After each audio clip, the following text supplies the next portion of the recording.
John D. Rockefeller and Standard Oil by Sammy, Emma, and Jeremy. In our paperflip video, we will be discussing who and what John D. Rockefeller did: horizontal integration, Standard Oil, Sherman Antitrust Act, the Gilded Age Society, and social Darwinism. Just as an overview, John D. Rockefeller was born on July 8, 1839. He graduated from Brown University in 1897. Soon after, he joined his family's Standard Oil Company in New York City. He was an American philanthropist who used his family's fortune to establish enterprises and actively participated in management. People knew him as a robber baron during the Gilded Age due to the fact that he was unethical with his business practices, but it led the Standard Oil Company to be leading the business competition. In 1869, John D. Rockefeller founded his Standard Oil Company and completely devoted himself into the operation of the company. As a result, the sole development of his company within 15 years helped the company acquire a near monopoly control over the U.S. oil industry. However, as Rockefeller became ambitious, that he decided to establish a complete monopoly and eliminate all the competitors in the industry. He introduced an idea which known as horizontal integration to achieve his goal. In a nutshell, horizontal integration is the idea of aligning with the competitors in the same market to create a monopoly for the specific area to increase efficiency. This was also set alongside the vertical integration.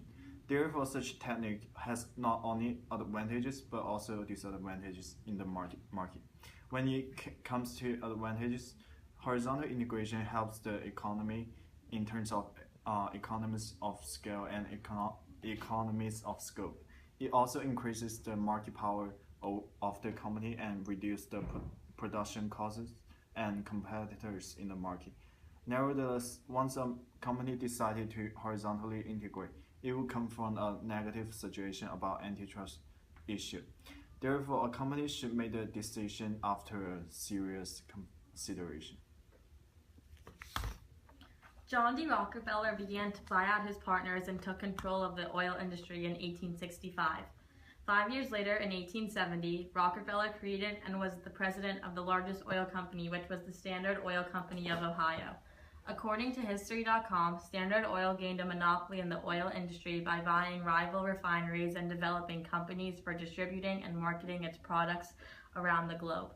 In 1882, these various companies were combined into the Standard Oil Trust, which would control some 90% of the nation's refineries and pipelines. In order to exploit economies of scale, Standard Oil did everything from build its own barrels to employ scientists to figure out new uses for petroleum byproducts. In 1890, the Sherman Antitrust Act was passed by Congress, which states and forbids contract combination in the form of trust or otherwise, or conspiracy in restraint of trade or commerce. The United States versus E.C. Knight Co., which was also known as the Sugar Trust case, was a case that restricted the government's authority to control monopolies. According to Gale Virtual Library, The Gilded Age, A Tale of Today, 1873, defined the era known as the Gilded Age of American history, the last 3 decades of the 19th century, as a time of crass wealth, superficiality, pretense, and corruption. The term was coined by writers Mark Twain and Charles Dudley Warner as the title for their novel, The Gilded Age, published in 1873.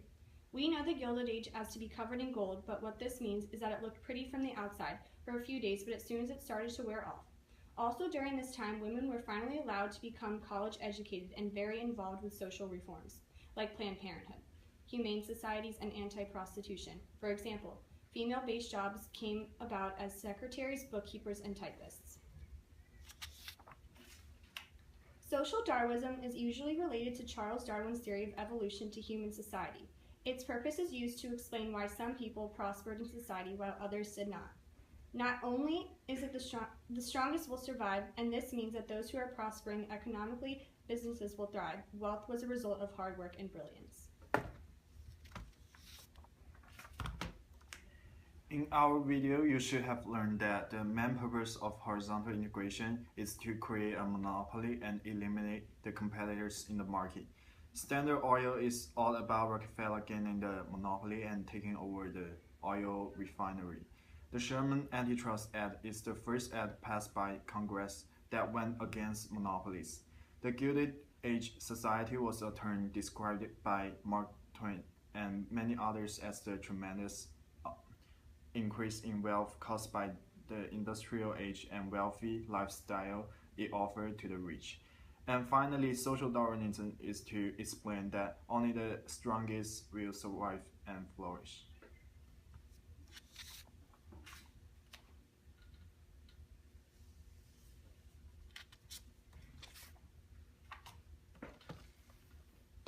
Everyone equally contributed to this project. Above you can see the outline and who directly did each of the slides, but we all drew pictures and we all wrote out our own designated research that we found into the script, and I handwrote all the information onto the paper slides.